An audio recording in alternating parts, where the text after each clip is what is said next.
Welcome everyone, join us today as we delve into the fascinating life and tragic death of Sonny Bono. From his rise to fame as one half of the iconic duo Sonny&Cher to his successful career in politics, Sonny Bono's life was as dynamic as it was impactful. So let's dive in. Sonny Bono, born Salvatore Philip Bono on February 16, 1935 in Detroit, Michigan, United States of America. Sonny, born to Santo and Jean Bono, was the youngest of three siblings in a family of Italian immigrants. His parents, who had a traditional Sicilian arranged marriage, moved to Detroit and started their family. Sonny had two sisters, Fran and Betty, and was affectionately called Sono by his mother, which evolved into Sonny. Growing up in a strict household where his parents frequently fought, Sonny's mother had been married off at just 14, and the union was unhappy. He began school in Detroit, where he experienced his first taste of applause in a school play. In 1942, seeking better opportunities, Sonny's father moved to California first to work as a truck driver and later sent for the family. Sonny's parents valued education and aspired for him to attend college and become a lawyer or doctor, but his poor academic performance was a source of family tension. Instead, Sonny found he could gain attention at school by clowning around, telling jokes, and eventually through music. His father nurtured Sonny's interest in music by playing the banjo and accordion at home on Sundays. Sonny got his first chance to perform for a crowd in high school during the early 1950s. He purchased a handmade conga drum from a pawn shop for $5 and teamed up with a friend who played piano.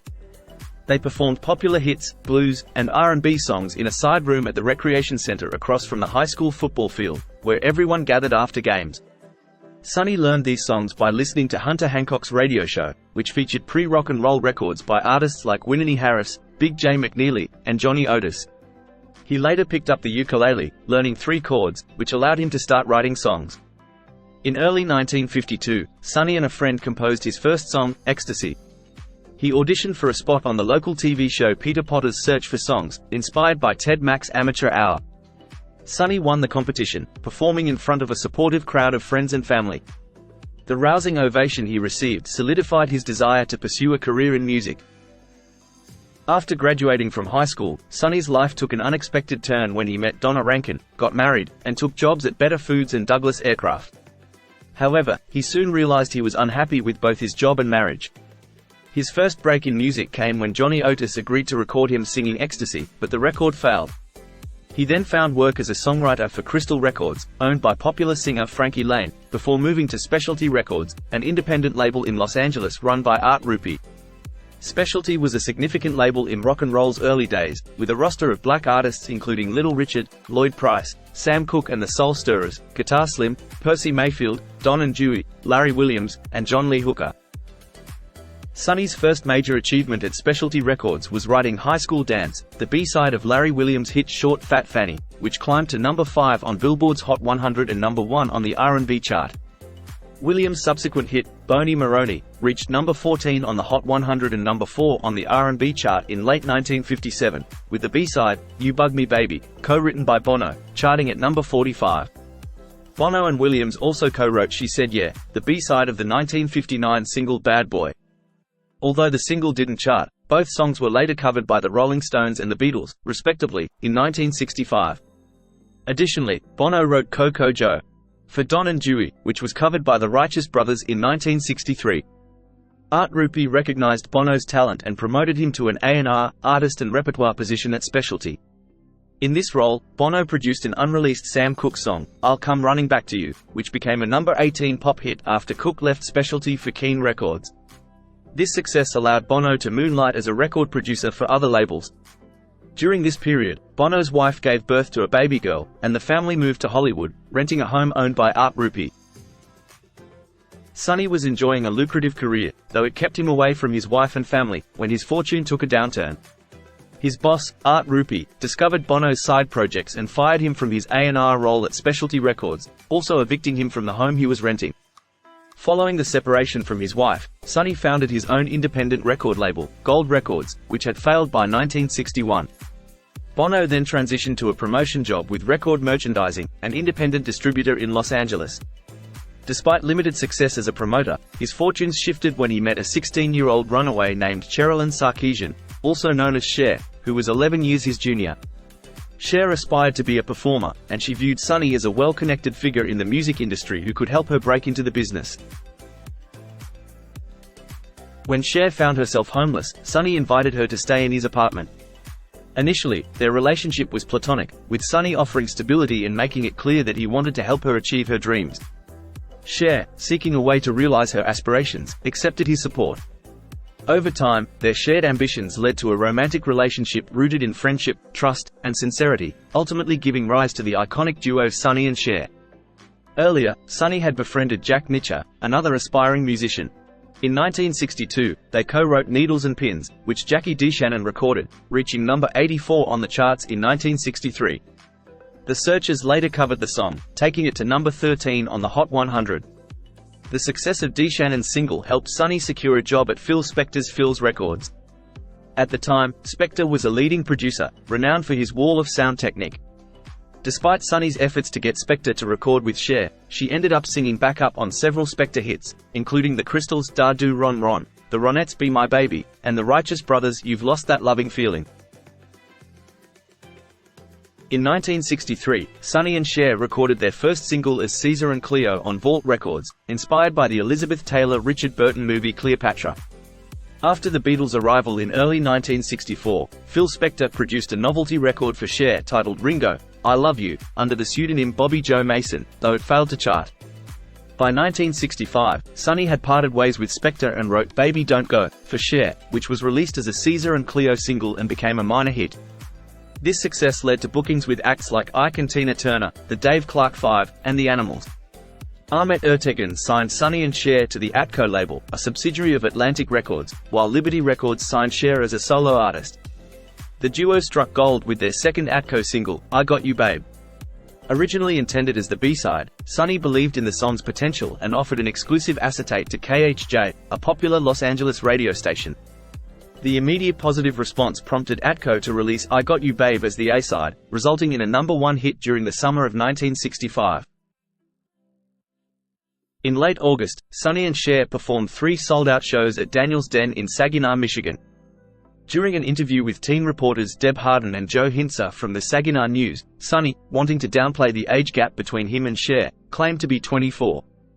A few weeks later, the duo had 5 records on the charts: their #1 hit, Sonny's solo track Laugh At Me, 2 re-released songs Baby Don't Go and Just You, and Cher's solo All I Really Want to Do.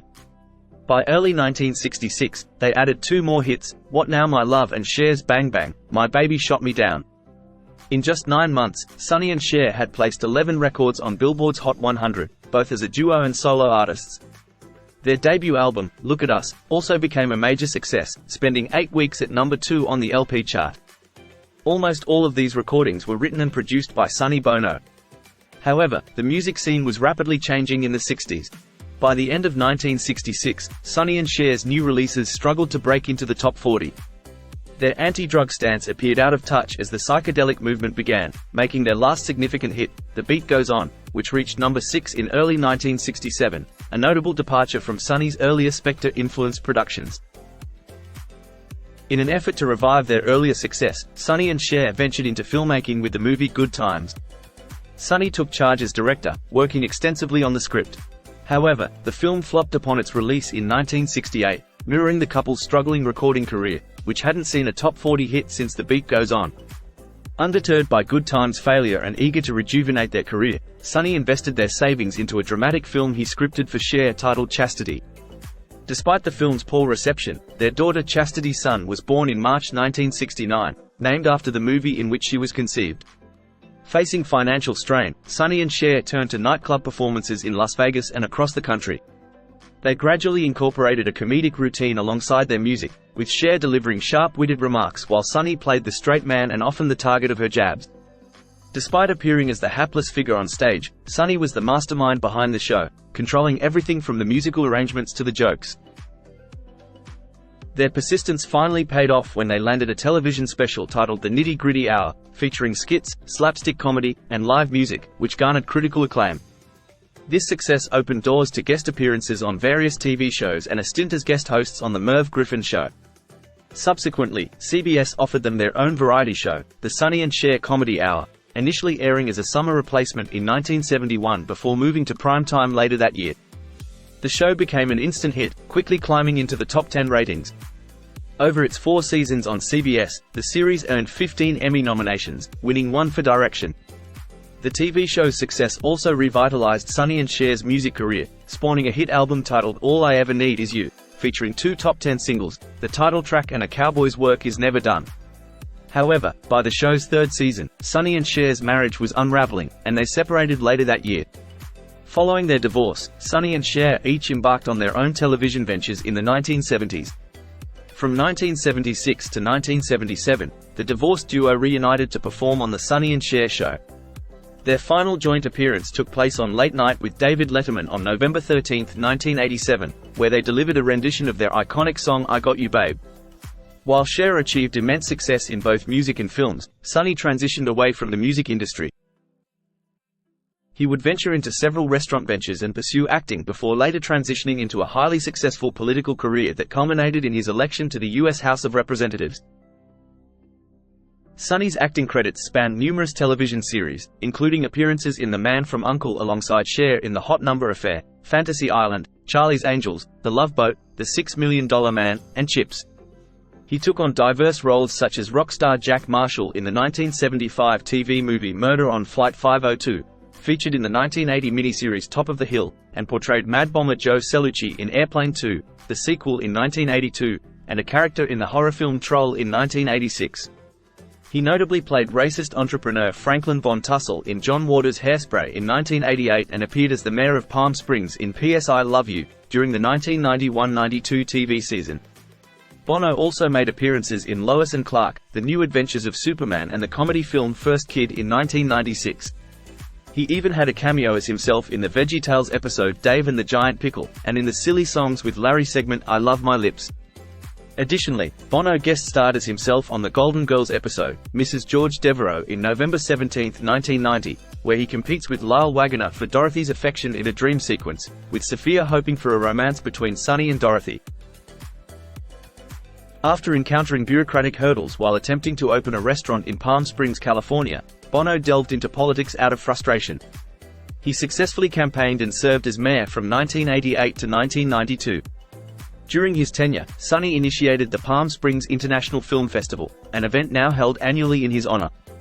In 1992, Bono sought the Republican nomination for the United States Senate but lost to Bruce Hershenson, who later lost the general election to Democrat Barbara Boxer. Despite this setback, Sonny and Hershenson developed a close friendship.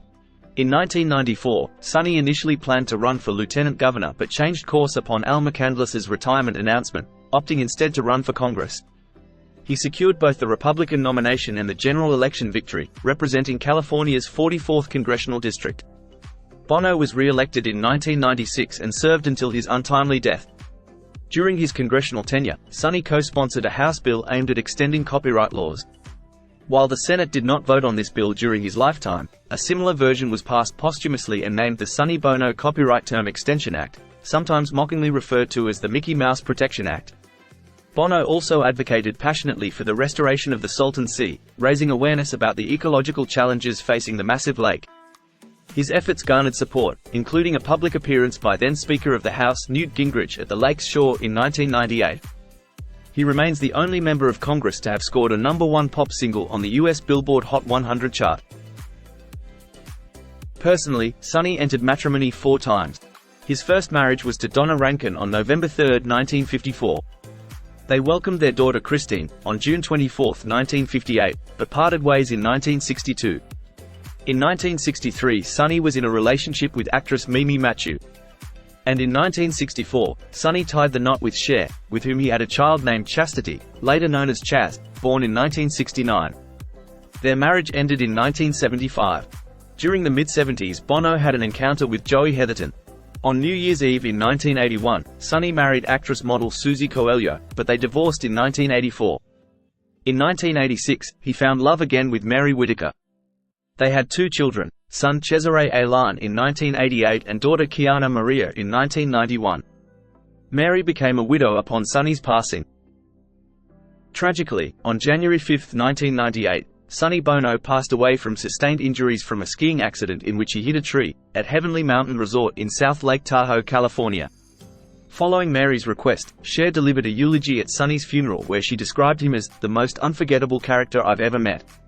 He was laid to rest at Desert Memorial Park in Cathedral City, California, with his headstone bearing the epitaph, "And the beat goes on." Mary Bono succeeded her late husband in Congress, serving out his remaining term. She went on to win 7 subsequent elections before facing defeat in the 2012 election.